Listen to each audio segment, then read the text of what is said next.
Halo anak-anak, selamat pagi, selamat hari Minggu. Bagaimana kabar kalian? Semoga kalian sehat dan sukacita. Jumpa lagi dengan Kak Yumina. Nah, hari ini kita mau memuji Tuhan dan juga akan mendengarkan firman Tuhan. Yuk kita mau memuji Tuhan. Ayo pergi ke sekolah minggu. Semuanya berdiri ya. Kita menyanyi memuji Tuhan dengan hati yang senang, hati yang sukacita. Yuk. Yuk, kita mau pergi ke rumah Tuhan. Ayo, cepatlah. Ayo, jangan terlambat. Ayo, ikutlah aku pergi ke sekolah minggu. Ayo, cepatlah. Ayo, jangan terlambat. Ayo, ikutlah aku pergi ke sekolah minggu. Burung-burung pun bernyanyi, shalalalalala. Bunga-bunga pun menari, goyang kiri dan kanan. Burung-burung pun bernyanyi, shalalalalala. Bunga-bunga pun menari, goyang kiri dan kanan. Nah, anak-anak, sebelum kita memuji Tuhan lagi, kita mau berdoa dulu. Ayo, kita siapkan hati kita ya. Ayo, tangannya dilipat, matanya ditutup. Kita mau berdoa. Selamat pagi Tuhan Yesus. Terima kasih untuk hari ini saya boleh datang untuk berbakti, memuji Tuhan. Tuhan tolong saya agar saya boleh memuji Tuhan dengan sukacita. Saya bersyukur untuk badan yang sehat dan tubuh yang kuat. Tuhan tolong teman-teman saya agar mereka juga ke sekolah minggu memuji Tuhan dan mendengarkan firman Tuhan. Terima kasih Tuhan Yesus. Dalam nama Tuhan Yesus saya sudah berdoa. Amin. Anak-anak, sekarang kita mau memuji Tuhan sambil gerakan ya. Ayo semuanya berdiri. Kita mau memuji Tuhan dengan pujian TAAT.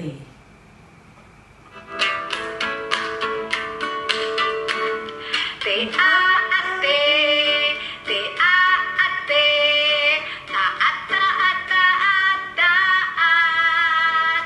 Anak sekolah minggu itu yang Tuhan pinta, taat kepada Tuhan. TAAT, TAAT, taat, taat, taat, taat. Anak sekolah minggu itu yang Tuhan pinta, taat kepada Tuhan. Oke anak-anak, sekarang waktunya kita memberikan persembahan. Ayo, uangnya sudah siapin belum? Sekarang sudah siapin, dilipat yang bagus, dimasukkan di amplop ya. Nanti kalau kita sudah selesai memuji Tuhan, kita sama-sama masukkan di kotak persembahan yang kalian buat ya. Nah, sekarang kita mau memuji Tuhan, beri syukur. Bersyukur, berilah syukur, bersyukur. Sesaat takut senang bersyukur. Panjatkan doamu sepenuh hatimu, kasihnya Yesus jadi milikmu. Bersyukur, bila syukur, bersyukur. Sesaat takut senang bersyukur. Panjatkan doamu sepenuh hatimu, kasihnya Yesus jadi milikmu. Nah, sekarang yuk sama-sama kita masukkan persembahannya ya. Nah, sekarang tentunya kita mau berdoa sebelum kita berdoa untuk persembahan dan juga untuk mendengarkan firman Tuhan. Yuk, sekarang matanya ditutup, ya, tangannya dilipat. Tuhan Yesus, terima kasih. Saya bersyukur dapat memuji Tuhan dengan sukacita. Terima kasih untuk berkat-Mu lewat Papa dan Mama. Tuhan berkati persembahan ini. Tuhan Yesus, sebentar lagi saya akan mendengarkan firman Tuhan. Tuhan tolong saya agar dapat duduk dengan baik dan mendengarkan dengan baik. Tuhan tolong Bu Christine yang akan menyampaikan firman Tuhan. Dalam nama Tuhan Yesus, saya sudah berdoa. Amin. Selamat pagi anak-anak, senang sekali bisa bertemu dengan anak-anak kembali. Bagaimana kabar kalian? Sehat semua? Nah, pagi ini Bu Christine akan melanjutkan cerita minggu lalu. Minggu lalu kita setelah belajar tentang apa? Daniel yang bisa menebak mimpi Raja Nebukadnezar dan menceritakan kembali apa yang diimpikan oleh Nebukadnezar beserta dengan artinya. Hari ini Bu Christine akan melanjutkan bagaimana Allah menolong teman-teman Daniel yang berjumlah 3 orang. Nah, anak-anak, setelah Raja Nebukadnezar dapat mendengar arti mimpi yang diberikan kepada Daniel, Raja Nebukadnezar itu menjadi percaya kepada Allahnya Daniel. Tetapi itu ternyata hanya sementara saja. Sekarang ini Raja Nebukadnezar berpikir, wah, aku yang paling hebat. Akulah kepala emas seperti dalam patung itu. Aku mau buat patung seperti dalam mimpiku itu. Tapi aku tidak membuat dari bahan campuran seperti di dalam mimpi. Aku akan membuatnya dari emas, sehingga semua orang mengakui betapa hebatnya diriku. Semua orang harus tunduk menyembah kepada patung emasku. Raja membuat pemikirannya itu menjadi kenyataan. Raja sungguh-sungguh membuat patung emas itu. Lalu raja mengumpulkan orang-orang untuk membuat patung emas itu. Hari masih pagi. Matahari baru saja terbit. Di lembah Dura, tidak jauh dari kota Babel, orang-orang membuat persiapan terakhir. Mereka ada yang merapikan kaki daripada patung yang dibuat oleh Raja Nebukadnezar yang sudah diletakkan di lembah itu. Yang lainnya membersihkan tanah yang ada di sekitar patung serta menyiapkan bunga-bunga untuk upacara. Yang lain lagi mengatur alat-alat musik. Ada trompet, ada juga seruling, kecapi, semuanya disiapkan dengan baik. Alat-alat musik itu disatukan, nanti akan dimainkan bersama-sama sehingga menjadi atau kedengaran seperti orkestra yang indah. Pada hari itu, Raja Nebukadnezar akan mengadakan suatu upacara khusus. Patung yang dibuat itu anak-anak, tingginya 30 meter, lebarnya 3 meter, melambangkan kebesaran dari Raja Nebukadnezar.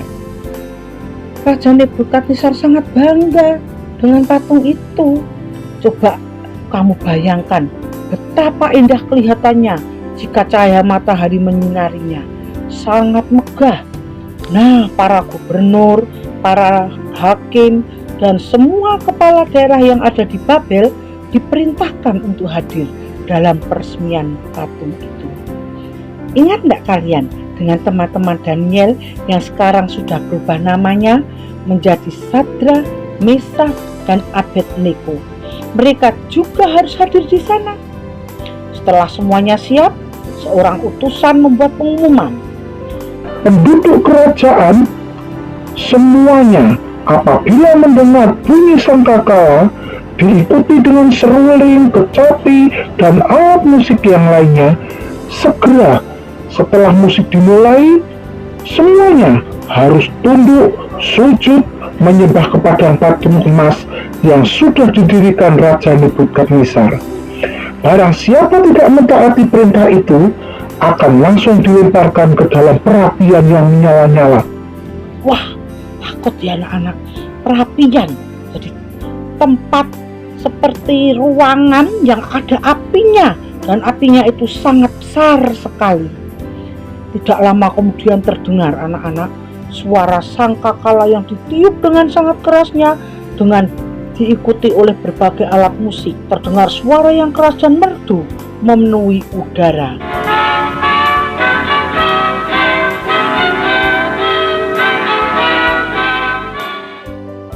Segera orang-orang dari yang tertinggi sampai yang terendah sujud di hadapan patung emas itu untuk menyembahnya.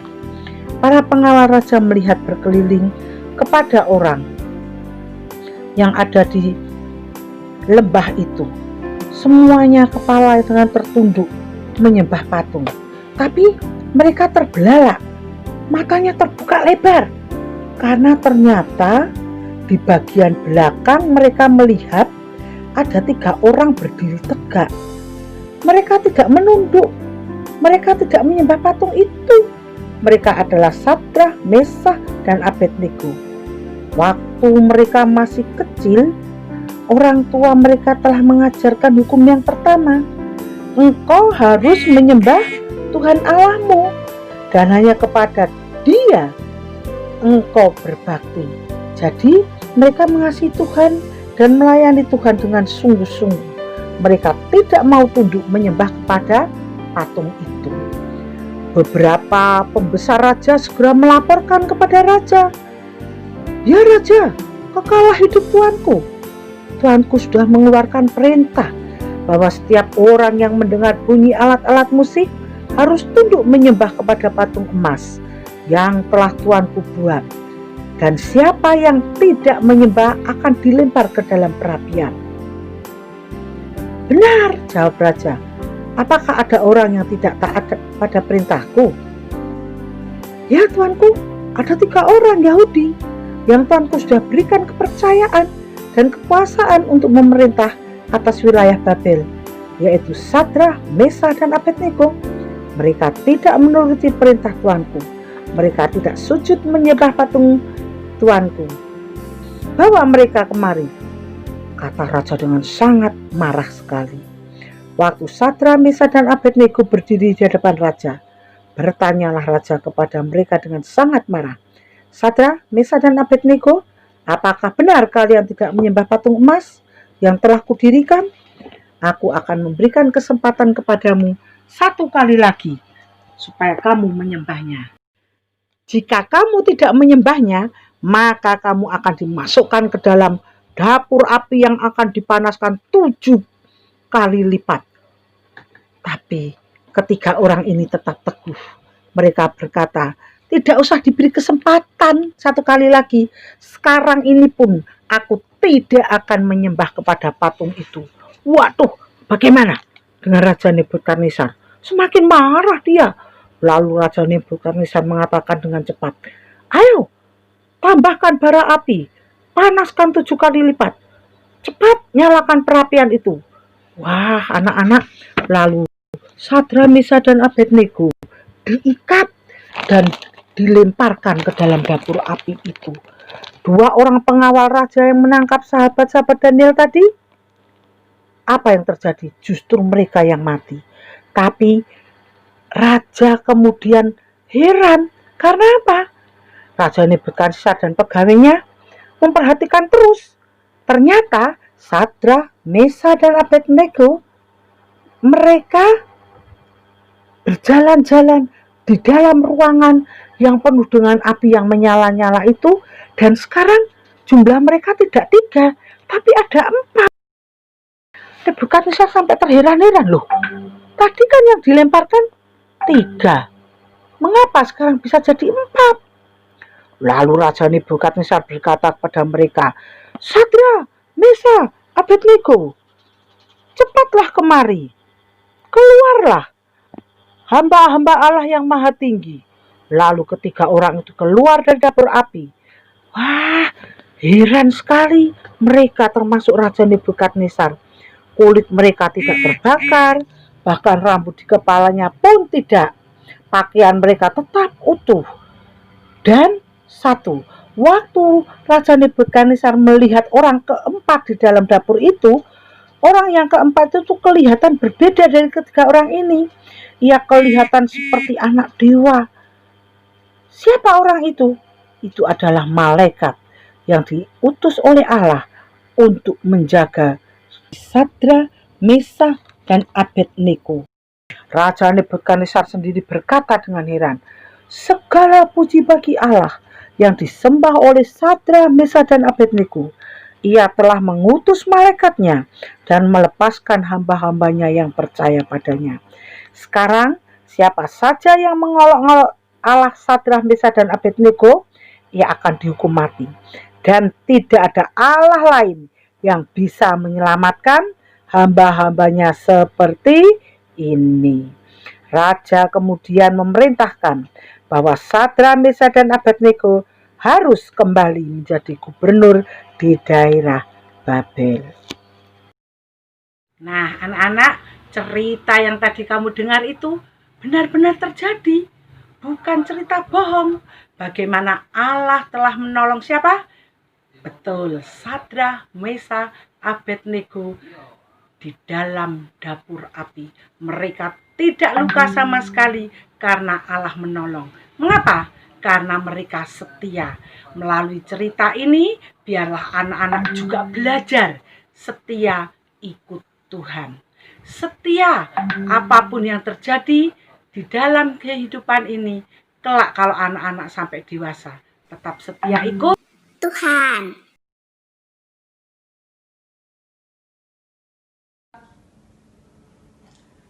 Anak-anak, ayat hafalan kita hari ini diambil dari Lukas 4 ayat 8b.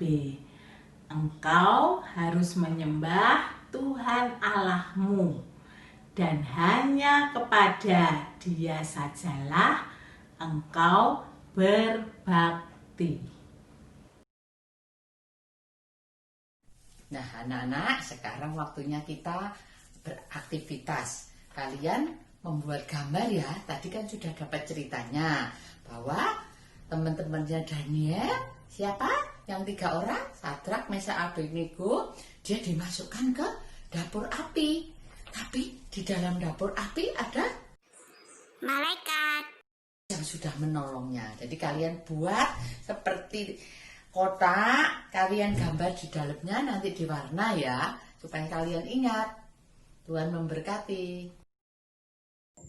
Nah, kita sudah mendengar firman Tuhan, sudah memuji nama Tuhan, dan sudah membuat aktivitas. Tiba saatnya kita akan mengakhiri kebaktian hari ini. Nah, seperti Bapak Hanaya, Misael, dan Asaria, atau disebut juga dengan Bapak Sadrak, Mesah, dan Abednego, kita nggak boleh takut kalau kita benar. Karena apa?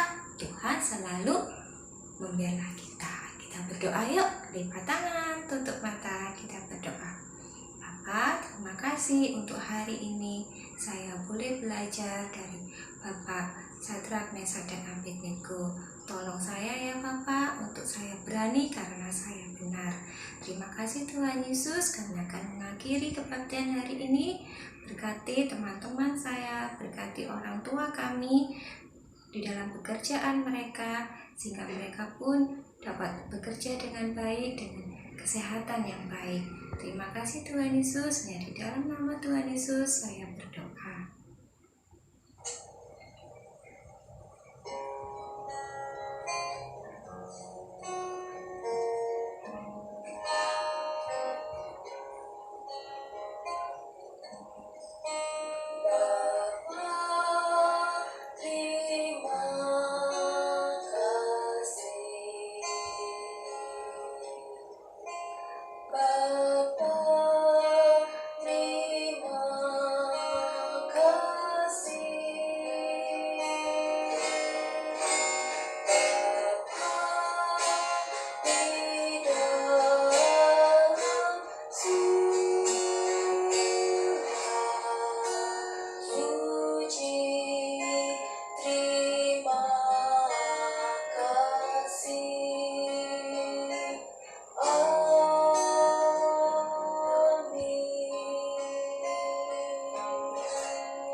Sampai minggu depan, Tuhan Yesus memberkati.